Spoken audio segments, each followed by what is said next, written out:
Welcome to Reframe Your Mindset for Success. With me today is Gary Cookson. How are you today, Gary? I'm all right, Paul. Thank you for asking. Have you been busy this week? Well, when we're recording this, it's a Monday morning, so the week's only just started, but I've had a very busy weekend doing lots of Christmas related stuff. It's middle of December when we're recording this, and the whole weekend's been taken up with going to see Christmas lights, Christmas trails, getting more decorations, that type of stuff. Yeah, absolutely. It's that time of year, isn't it? I know we're onto the lights later and getting the lights up around the house, so that's going to be a bit of a job for me later. Yeah. I'm all good then. So since we last spoke, because I know you've been on the podcast before, so we were Mm. speaking back the 5th of May, which was 2022. So I'm guessing a lot's happened since then. Yeah, and I'm glad you told me when it was. It's really nice to be back, by the way, but I couldn't remember exactly when that was. But obviously, that's 3.5 years ago. Yeah, And I think I was on then to start talking about the first book that I'd written, and it was around the time it was published. That was a month of its publication. Since then, I've done two more, but we wow. may get into talking about one of them particular today. That's been keeping me busy, and all the work that comes from the book, the conversations that you have with people, the asking for advice, people bring you in for various bits of help and support, and lots of good stuff came from all the conversations that I had around about May 2022, and that's Yeah. led me on to bigger and better things from my perspective. Great stuff. And I guess, writing the books and having that level of insight is naturally going to help you grow your business. So from Hopefully. that, then, I know today, you just mentioned there's the new book coming. So, if we talk about what's the idea, what are we reframing here? What's the idea from the book? Well, the book is called The Squeeze Middle, and it's an examination of the role of not just managers, but specifically middle managers in the modern world of work. And it Yeah. is a reframing exercise because middle management is seen as a unnecessary overhead in some organizations. It's an easy target for cut. It's a very ill-defined role. And I want to reframe what our understanding of that role is through this book. Excellent, excellent. So that sounds, it's really clear what we're going to be talking about then in the next sort of 45 minutes. On, Mm, on the basis of that, because what I do like to start with, I mean, the future is changing all around us at this moment in time. I basically yeah. believe that the future's changing every day, and we go Mm. into the onset of AI and everything that's going on. How do you see sort of the world of work now and in the future? What would be your kind of views on that? Yeah, that's a really difficult question to try to compress into one answer. I've wrote three books on that subject, and I can usually talk for well over an hour on that question alone. But you've hinted at some of the things that are flying around in the world at the moment. AI being a very obvious and very visible one at the moment, and I've yet to come across many people who are doing AI in in-house roles really, really well. They are aware of it.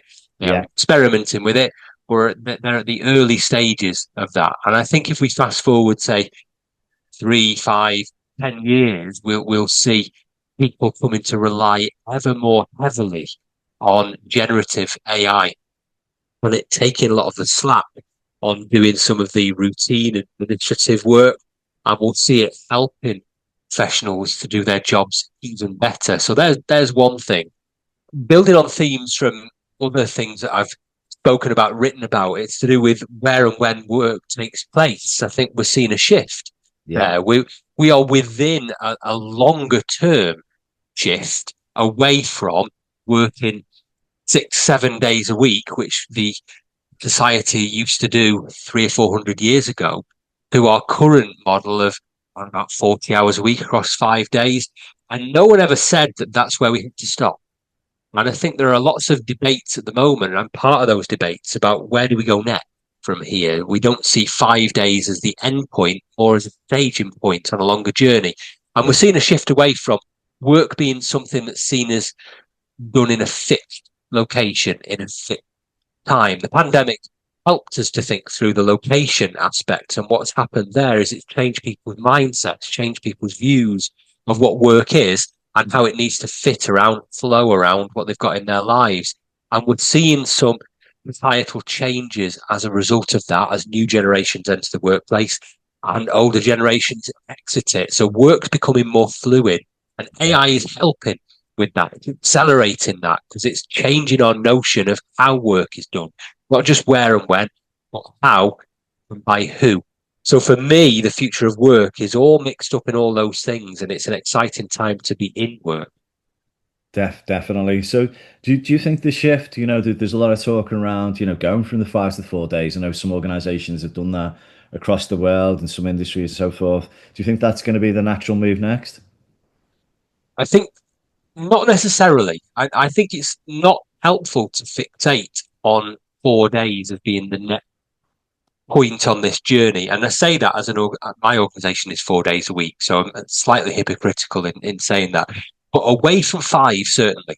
Now, Yeah, where that takes us, yeah, who knows? But away from five, yes. Because if we start to automate more, if we start to use AI to take some of the strain, if we start to get work to flow around our lives better, we won't be working 5 days a week. And if we've suddenly had to come up with a model for how we work from scratch, we wouldn't build a 5 day week, 40 hour a week. We wouldn't do that. You just wouldn't do that if you designed it from scratch.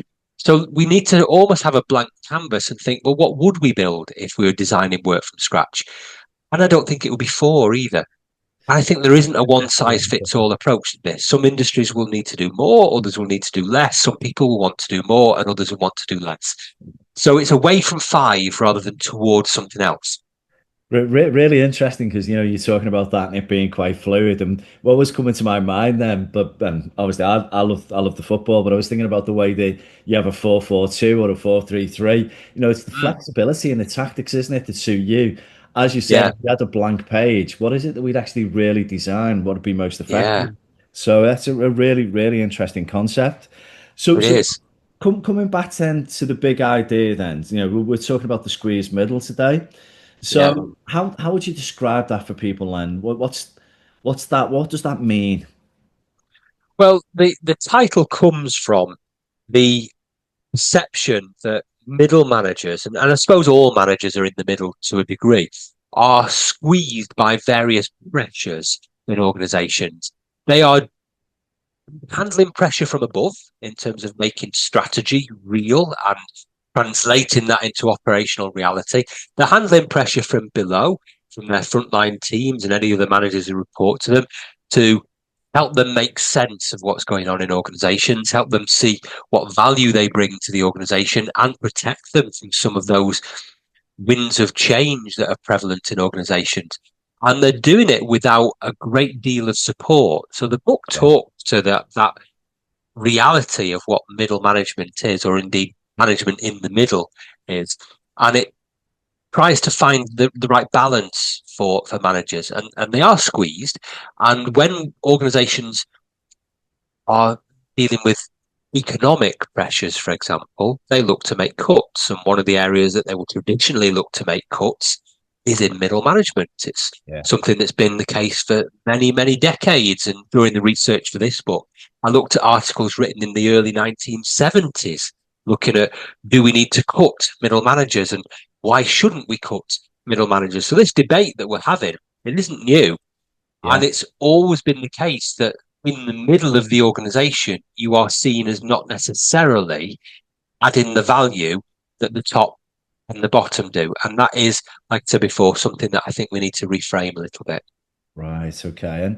And I guess with that, the way that you've explained that, because you're dealing with the front line, you're dealing with, the seniors, the executives. There must Yeah. be quite a bit of an emotional strain that Oh, yeah. potentially we don't always see because a lot of people are professional in what they do. But Yeah. would you say that there's an emotional strain? It's maybe invisible that we're not seeing. It is. And I do talk about it in the book as being invisible work. And I think most of what middle management does carries with it a huge but unseen amount of emotional strain.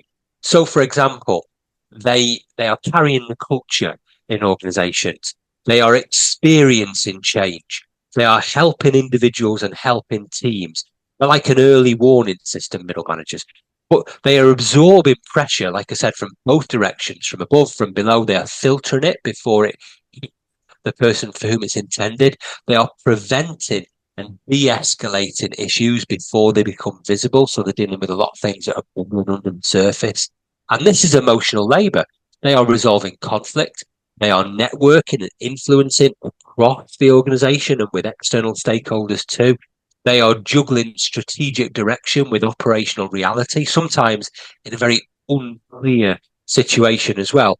They're dealing with a lot of ambiguity, a lot of tension, a lot of unseen work is the role of middle managers, and that does carry emotional strain. That means that in order to deal with that, we need to really clarify what the role of a middle manager is and speak to that invisible work. But we also need to prepare them for it and help them with that. And that is, I think, where we're really falling down in organizations. Right, with you. So is that then, I look at it then from an organization to support. Is it Mm. about recognizing the role and the contribution, and this emotional labor that you talked about? That's part of it. And I think it's worth naming it, worth calling it out that if you are a middle manager, then these things will come with it. And I call it invisible work because if you look at any job description, it's not in there. It's not named in there, but I think it should be because it's where middle managers add value and where they really shape what the employee experience is and what organizational culture is. It's in the things that aren't in their job description. So I think we name it. We say this role comes with emotional labor, emotional strain. We put Yeah. it in job descriptions, and therefore it's part of the role. We can train people for it. We can support them through it. And there's a number of ways which we might get onto today that I recommend organizations provide that support. But at the moment, we are not doing that. And that's some of the problems that we have there. And middle managers, they are carrying that tension. They are coaching people through uncertainty. They are carrying all the worries and frustrations of 360 degrees around them, and they're not recognized for that. That's difficult, isn't it? Because, I look at it, the emotional strain that, as we're saying, it is whether it's emotional labor, that strain though, that's getting the right support, isn't it? Or feeling Yeah, supported at least anyway. yeah, So yeah. what skills would you say really differentiate middle managers today? Well, there's a few, and again, it's not so much stuff that is traditionally taught as people are coming through, say, the education system, or even in any kind of preparation they might have for leadership roles. In my view, it's about emotional intelligence being the first one. Right. Reading the room, not just reading the metrics. It's understanding not just what's being said, but what's not being said. Looking for the gaps in communication as well as what is actually communicated. It's understanding what makes people tick and how to get best from people. It's knowing what worries people and how to help them with that. It's understanding team dynamics and how to improve those things. It's understanding how to build influence, not just downward, not just upward, but across and outside the organizations. But it's also about being curious. It's asking the questions that nobody else dares to. Somebody, whilst I was researching, said it's about being brave enough to be the stupidest person in the room. And I like that phrase. And I think it speaks to what I see the role of a middle manager is. It's the organizational mirror. And it's holding that mirror up to everybody else in the organization and saying, what's really going on here? Help us to understand it. Talk to us in plain language. And those are skills that many people have got, but those are skills that are not necessarily prioritized when we're identifying managers currently. Yeah, so it's really interesting, that concept of the organizational mirror because, I look at it and think, working in organizations, I always thought it was important to bridge the gap between the front line and executives. So Yeah, executives sometimes get insights into what's really going on at the front face, and you're like, that's part of the organizational mirror, being able to see what's truly happening. But actually, yeah, when you think about the squeeze middle, they're the ones, aren't they? They've got, they're being they're listening to the frontline leaders, getting a closer understanding of what's going on at the front line. At the yeah, same time, they've got this view of what's going on at the top of the organization as well. yeah. So it's just really interesting the way that you phrase that as organizational mirror. I just think it's really powerful. Mm. Yeah, it's a really valuable role. You can also call it sense making. I think that's an understated role that middle managers have, sense making. Because organizations can be very, very complex. And so somebody has to bring meaning to that. And that won't be the executives. They set direction, off they go, and they expect the organization to follow. It won't be the frontline teams either. They need to understand what they've got to do today, this very moment. So the people who bring meaning, who bring sense to the organization, Yeah. are the middle managers. Yeah, that's yeah, absolutely. So, sense making then. So why do you see that as being so important then? Well, because people look to the manager to explain what change really means for them. And we talked earlier on about what the future of work means, and there's a lot of unknowns about the future of work, and people look to their manager to guide them through that, to explain what's known and what's unknown, to explain what they're doing and what they're not going to be doing, to put those guardrails in place. And we need that in organizations. If we are dealing with the fluidity of work in terms of where and when it takes place, then a manager needs to help the team to come to grips with that. If we're dealing with new technology like artificial intelligence, taking the strain, helping us to work, then the manager's got to help the team to experiment with that, to unlearn stuff, relearn new skills, and they might be able to do these things on their own. With a manager doing those things with them, they'll have structure, they'll have guidance, they'll have support, they'll have reinforcement, they'll have reassurance, they'll have all the things they need. And that's what sense making is. It's helping teams and senior leaders, perhaps, who understand the world of work and Yeah. navigate their way through it. Oh, that makes a lot of sense. It really does. So how does a manager then really build credibility at that level without formal authority? Well, that's tricky because some managers will have that, and authority can come from the role you're in. But if you're familiar with the concept of power bases, French and Raven's power bases, for example, then Yeah. authority is not limited only to one's position in an organisation. And I'm reminded of a phrase my mum used to say. She used to say to me that at work, it's not about what you know, it's about who you know. And as a child, I used to laugh at that phrase. But the more I reflect on it now as an adult, the more I realize what she meant by that. And that's what I mean when I say middle managers do things that are invisible. They work with people. They might well have some functional responsibility. They might well have a defined role in the organization, but that doesn't mean they're going to be credible. They're going to be credible if they understand people. They're going to be credible if they understand how teams work.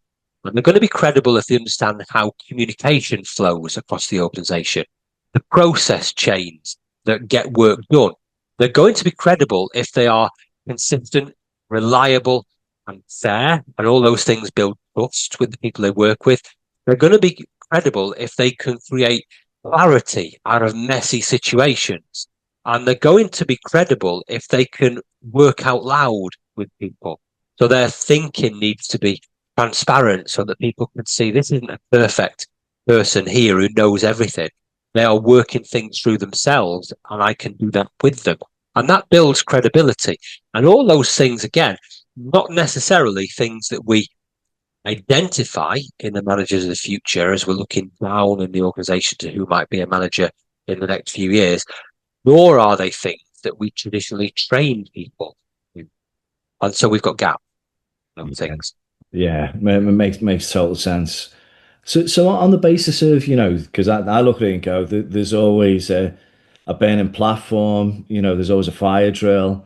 So is it about, one of the things you mentioned there was about clarity, about how managers can avoid being caught in the crossfire? Because I know there's a lot of that when you're caught with what might be different agendas at different levels of the organization, navigating the matrix and so forth.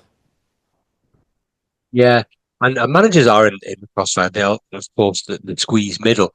I think managers need to understand and then communicate what's negotiable and what's not, and then communicate that transparently, openly, honestly. I don't think there's anything to be gained for anybody really in any walk of life by hiding stuff from people. Even if you don't know stuff, say that. Otherwise, people make stuff up. That's where rumors start. They should also make sure that the decisions they make are based on values. Now, that might be the organizational values, they might be personal values, could be both. But the decisions that managers make, therefore, are real because they're anchored in something. They're not looking which way the wind is blowing. They've got something within them that guides them, a purpose and inner sense of values. And that is really helpful in navigating that crossfire because people understand and come to rely on the consistency of decision making. They should also be mindful of how they communicate messages up and down the organization. That is a key role for Yeah. any manager to do is that upward and downward communication. And there's a temptation just to relay it, just to parrot it, just to repeat it. And I don't think that's always a helpful thing to do. And that will result occasionally in managers being caught in the crossfire. So my recommendation there is managers interpret messages. They filter messages. They make sense of messages. And therefore, when they relay it onwards, it isn't just, here's what the senior team said, this is what we're going to do. It's something that makes more sense to the team. And equally, if they're telling the senior team what their frontline teams are thinking, it isn't just going native with that. It's explaining it in terms that make sense to the senior team.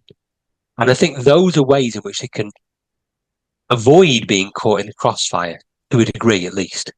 Yeah, absolutely. So that circles back round, doesn't it, to the sense making. Yeah, And to me, what I'm reading there is the narrative, it's tailored to the audience in the right way and yeah, delivering the right message. And part of that then, because I look at it at different levels in the organization, the importance of creating psychological safety. And I guess that's one of the ways they can create psychological safety, would you say? Is that because at the end of the day, at each level of leadership and management, if we create psychological safety, then people feel safe to come to work, speak their minds without fear of the consequences. yeah. And psychological safety is a key aspect of team dynamics. High performing teams have that sense of psychological safety, and that comes from the guidance and the reinforcement that a manager can give to the team.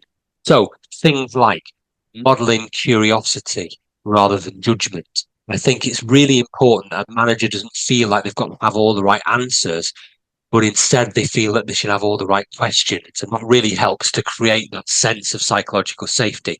I think it's really helpful to create rhythms and routines for a team, and even more so when we're dealing with remote and hybrid work, that the team understands how it's supposed to work and some of the natural cycles and cadence of work they do. Label some of those, name them, make them explicit so that everybody understands how things should be and can feel comfortable and confident working within those guardrails. And also, and I've said this a few times today, admit what you don't know. Vulnerability for Yeah. a manager, for a leader, is really, really powerful in encouraging others to be equally vulnerable. But people take cues from what a manager does. We cast a shadow as leaders. So we've got to be mindful of what shadow we are creating and casting. And vulnerability is one very positive shadow to create and cast. So those are some of the things to support psychological safety when teams are under pressure. And it's interesting, isn't it? Because, talking about, coming out of the pandemic, and we talked about a little bit earlier around the way that that's moved the way that we're working today. But at the same time, I guess from a leadership perspective, and what you're saying there is being able to be vulnerable. It's very much about being human, isn't it? Being human as a leader. I think human-centered leadership is so important now. Yeah, and I would agree with you. And that's a theme through all three of my books. And it's even more important when we're dealing with managing through a screen increasingly. Um, and all managers will have some aspect of that, some way more than others, and some hardly at all. But everybody's got some aspect of managing through a screen. And there's a danger that when you're not together with people as often as you might want to be, that you lose some of the interpersonal cues, the non-verbal signals that you both receive and give out as a manager. And you rely very much on data doing the hard work for you. And Yeah. data's got a role to play, but we also mustn't lose sight of the fact that we're dealing with human beings and we are one ourselves, and we've all got decades of training on how to do that right. And we shouldn't forget some of that when we get to the workplace. In fact, we should bring that person with us and showcase that person to our teams so that we're bringing our authentic selves to work, and we encourage other people to do the same too. And some of the things I mentioned before about vulnerability, that's a part of that, but there are other things too. Bring your authentic self to work. That person outside of work is well liked, well respected, and loved by many, many people. You want to be as much of that in the workplace as you can be too. Yeah, I mean, that's something that I massively agree with. You know, the authenticity, being able to bring yourself to work, I just think it's so important. And the way that you've just framed that, I thought was brilliant.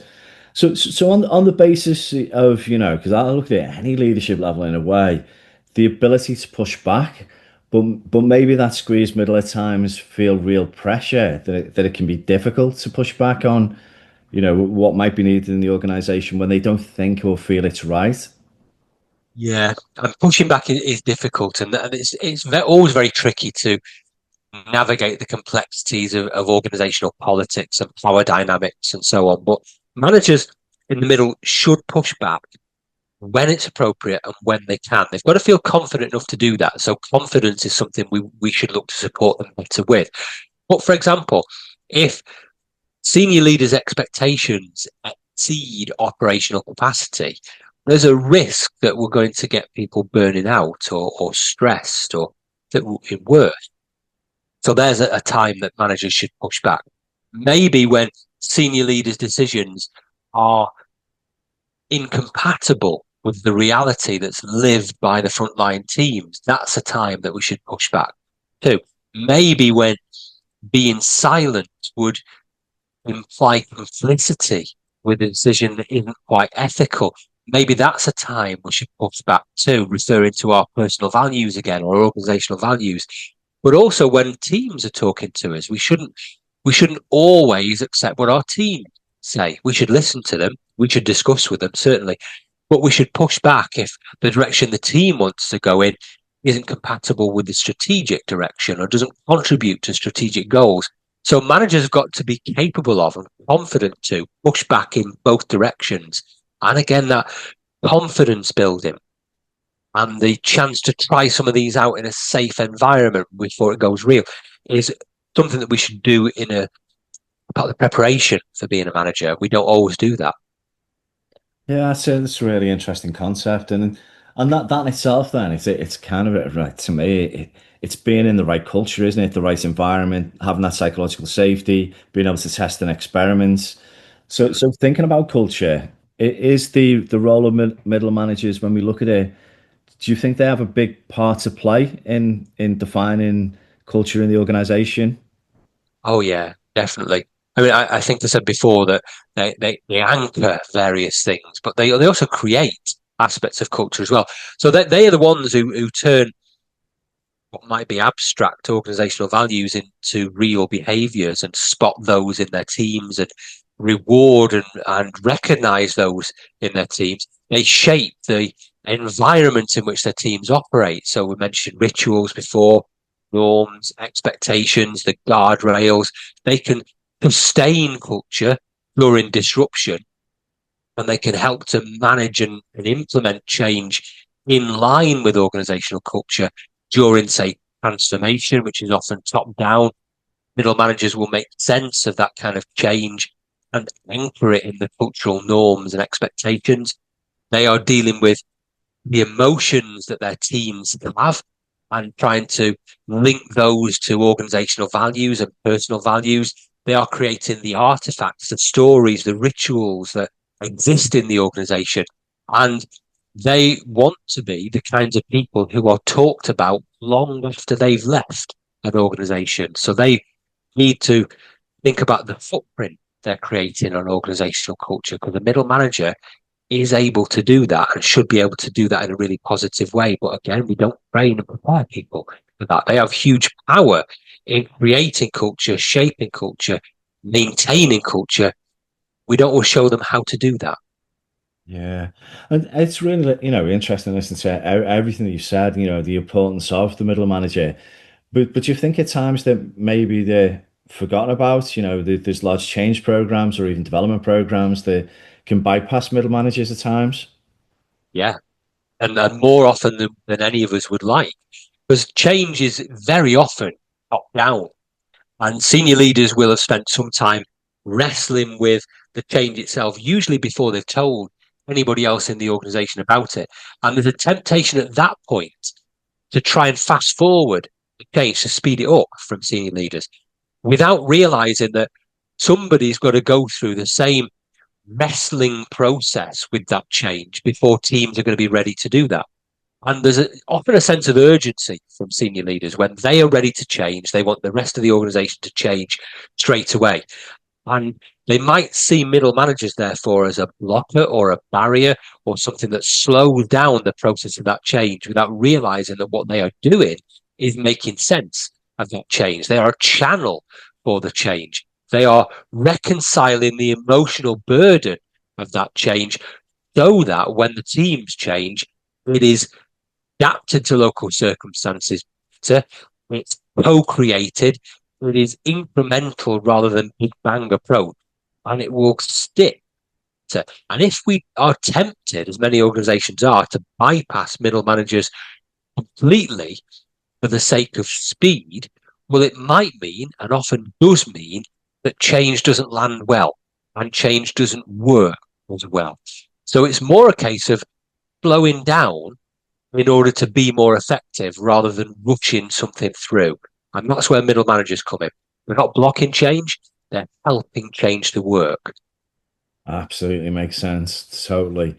So on the basis of then, because a lot of what we've talked about in recognizing the importance of the role of middle management and the part that they play within an organization, if you were to give, and this is, I know you've just written a book and there's a lot of detail there and some great ideas and concepts that people will be able to tap into. But just for the listener now today, if you were to go, what are the three things that an organization can start doing now that will help to focus and be more effective with their middle management to help them going forwards? Yeah, good question. There's a few things.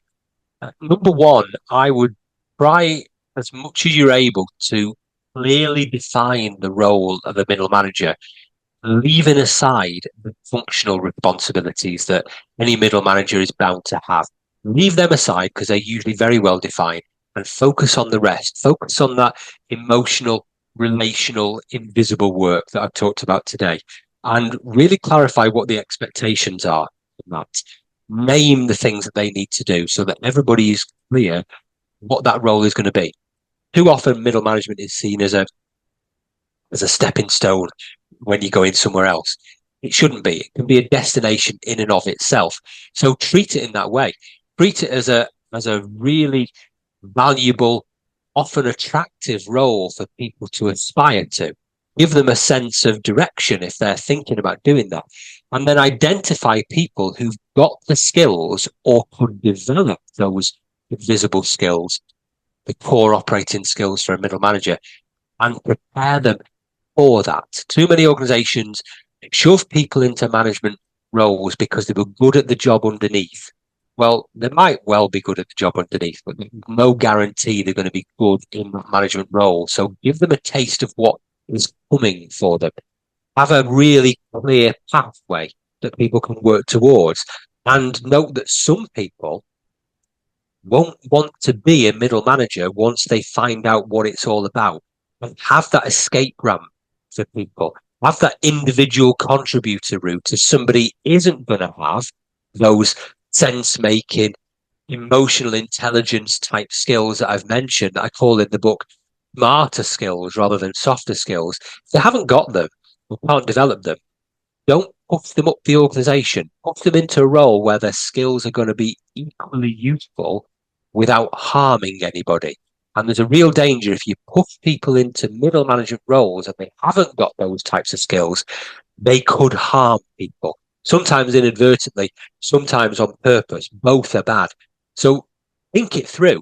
Be intentional. Be Yeah. purposeful. be deliberate about what you want your managers to do. And that would be my piece of advice. Excellent. It's interesting, isn't it? Because so many organizations I've worked in where you see the subject matter expert who is promoted into a leadership role and ends up, maybe then in middle management. And as you're quite right in saying, the lack of emotional intelligence, the lack of sense making, Yeah. all of those skills that you need to operate effectively at that level. And I love the way that you put that, around the martyrship, the damage that they can actually create in an organization if that's not identified and not moved into an individual contributor role. Yeah. Yeah, that's right. And some organizations do have that escape ramp, but not many do. And if they do have it, it's usually after a problem has occurred. And I say, why can't we have that the other way round? Why can't we put the horse before the cart? Yeah, yeah, it makes sense. So on the basis of the book then that's coming, when's it out, Gary? When's it due? It's out in March 2026. Brilliant. Okay. And anything just to close on, anything that you'd like to add just before we close off? I don't think so because we've had a really good conversation here with a range of good stuff. My summary of this is that middle management, so much of it is invisible. They are accountable without being empowered. They are the cultural architects of the organization, but nobody labels it that way. Let's do better. Let's reframe it. Excellent. Well, Gary, it's been brilliant catching up with you again today. I'm really looking forward to reading the book, getting a copy. So thank you very much. Thanks, Paul.